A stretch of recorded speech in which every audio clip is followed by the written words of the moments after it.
toujours fan d'actu VR à la sauce wasabi, c'est votre rendez-vous VR Web. Vous aurez votre dose mensuelle de réalité virtuelle au pays du soleil levant. Et on commence tout de suite avec les news du moment. C'est la petite news inutile, mais pile dans l'actu, et oui, car pour fêter les prochains Jeux Olympiques à Tokyo, une vidéo en 360 a été faite pour reproduire dans une courte vidéo de 1 minute le lieu de Sao Paulo en 1972, lieu et date où ont eu lieu les derniers Jeux Olympiques au Japon, avant ceux de cette année bien entendu. Les personnes en charge de cette vidéo ont réussi cet exploit en reprenant un tas de vieilles photos des personnes présentes lors de l'occasion.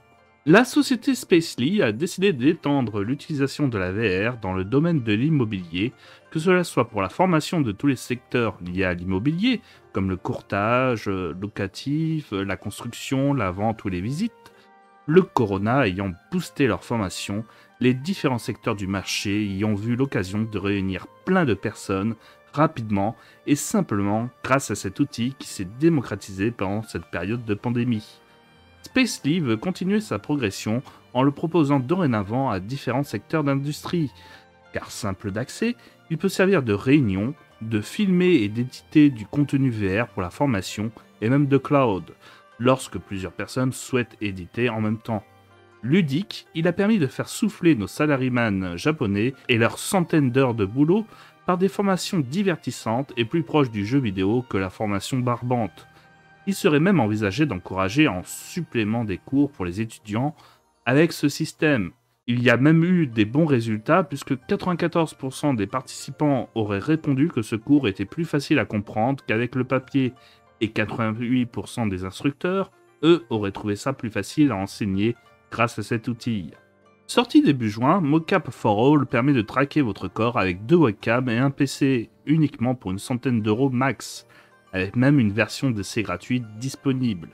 C'est la société Unoccuped House Research Institute qui s'est occupée du logiciel et qui permettra de vous créer un avatar en 3D qui répondra à tous vos gestes en temps réel, allant jusqu'à 30 IPS, et puisque ces données sont compatibles avec SteamVR, des jeux comme VRChat et plein d'autres pourraient bien fonctionner avec cette nouvelle technologie. La réalité virtuelle est un outil puissant pour le monde du travail et de la formation, mais reste encore un peu marginal en tant que passionnante plateforme pour le développement des jeux vidéo. C'est dans ce contexte que le 7 juin, NPO Virtual Right souhaite promouvoir la culture VR en reconnaissant 11 personnalités, dont des écrivains et VTubers, comme ambassadeurs de la culture VR. Ceux-ci seront en charge d'informer les différentes activités culturelles liées à la réalité virtuelle, dont les activités soutenues par Virtual Right, au moins une fois toutes les 2 semaines. De plus, ils auront le privilège de découvrir en amont les nouveaux produits et contenus des entreprises partenaires à partir de juillet. J'ai dû laisser passer certaines news moins importantes car sinon je ne m'en sortais pas, mais je voulais donc traiter à travers ces différentes news de mon gros dossier qui arrive en fin d'émission, donc ne zappez pas, et de vous montrer que au Japon, la réalité virtuelle est surtout vue comme un outil de formation et de promotion. Toute la partie gaming et développement de jeux vidéo en réalité virtuelle est plus ou moins encore un petit peu secondaire et vous allez pouvoir le constater comme je vous l'ai dit à la fin avec ce dossier. Mais en temps, donc nous allons parler des sorties de jeux vidéo.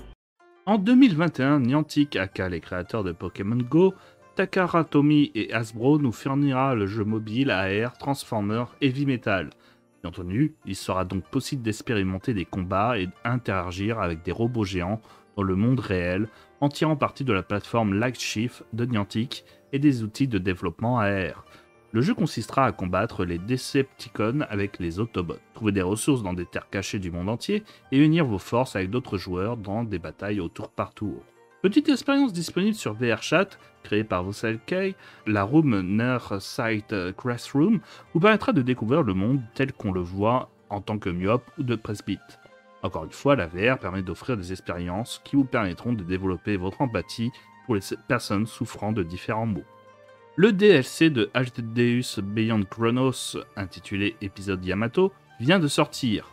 Et ne tapez pas Yamato pour trouver l'extension car vous y verrez un jeu de drague à 8€. Non, cette extension, disponible à 10€ sur le Oculus Store, vous permettra de jouer le sous-lieutenant Yamato Amanagi, pilote de l'Ares Maxia et membre de Prometheus. Une aventure qui devrait durer dans les 2 heures pour terminer tous les embranchements de l'histoire. Et qui plus est, le jeu s'offre même des sous-titres français, comme le jeu principal. Petit jeu d'horreur chinois, si j'aime l'ambiance sonore et les lumières, je trouve les monstres moins réussis, mais wait and see. Le jeu sortant qu'en septembre, le 30 pour être précis, le jeu est un jeu d'horreur puzzle game où on jouera un certain Landen qui vient de revenir à la vie.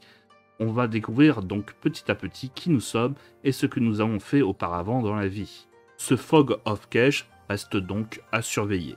Breath of Spirit est un JRPG me rappelant un peu Dragon Quest, et vous interpréterez une elfe dans un monde fantasy avec la possibilité de lancer des sorts ou combattre avec un arc. Un mode histoire solo, mais aussi un monde survival, est disponible en multiplayer. Et enfin, une petite démo si kawaii avec des filles en petite tenue de pirate qui seront vos ennemis à combattre dans Girls Civilization 2. Un jeu flat, mais dont l'éditeur Mondolino a décidé de sortir une démo gratuite sur Steam pour une future version VR. Alors attention, les retours sont très moyens, me rappelant quelque peu les jeux douteux de la société Sidwell, que sont les Hentai versus Nazi ou versus Fury, etc. etc. Mais bon, ce sont souvent des jeux régressifs, bon enfant et parfaitement dédiés à nous fans des bizarreries japonaises. On a pas mal de jeux vidéo qui sont sortis ce mois-ci, et il y a de quoi faire, hein, vous ne trouvez pas? D'ailleurs, cela va me permettre de vous introduire, et non rien de phallique, le dossier du jour. Car oui, si les gros développeurs de jeux vidéo au Japon sont encore un petit peu frileux avec la réalité virtuelle, cela ne les empêche pas de les utiliser pour promouvoir justement leurs jeux vidéo. Et si je vous dis ça, ce n'est pas pour rien, car je vais vous parler d'une convention qui se passe entièrement en réalité virtuelle, le Game V-Market. Le Game V-Market est une exposition ayant lieu en réalité virtuelle. En avril-mai, voulant promouvoir les jeux indépendants de plus en plus présents. Il y a un salon sur le site officiel, visible via un appareil VR dédié. Du téléphone portable avec le casque Google Cardboard ou équivalent, ou bien même avec un casque Oculus Quest 1 et 2. Gratuit, il permettra de communiquer avec les développeurs de jeux via le Discord dédié et d'acheter les jeux disponibles. A noter que Bandai Namco était présent lors de l'événement de 2021, ce qui vous permettra d'acheter des jeux moins chers car directement via l'équipe de développement, sans passer par des intermédiaires comme Steam ou Epic qui prennent leur com dessus. C'est quasiment, comme le souligne l'événement, un marché virtuel vous offrant un libre accès à différents stands. À savoir que la convention 2021 est la 5e convention du Game V-Market. Alors il faut donc bien comprendre que cela fait depuis au moins 5 ans qu'ils existent. Si bien sûr je vous en parle, c'est bien parce que l'événement se déroule avec notre support préféré, mais aussi car des jeux en réalité virtuelle ont été présentés pour l'occasion. Même s'il y a bien sûr beaucoup de jeux mobiles ou sur PC présentés, une petite sélection de jeux indépendants et parfois gratuits sont disponibles en VR et à présenter. On commence avec Pilot X-Ross, dispo sur Steam rappelant le principe de Little Witch Academia, des vols donc avec des balais, ou Uncharted Paradise avec une démo déjà dispo, perdue dans une île à Okamashi. Hop va tenter de découvrir le mystère de celui-ci.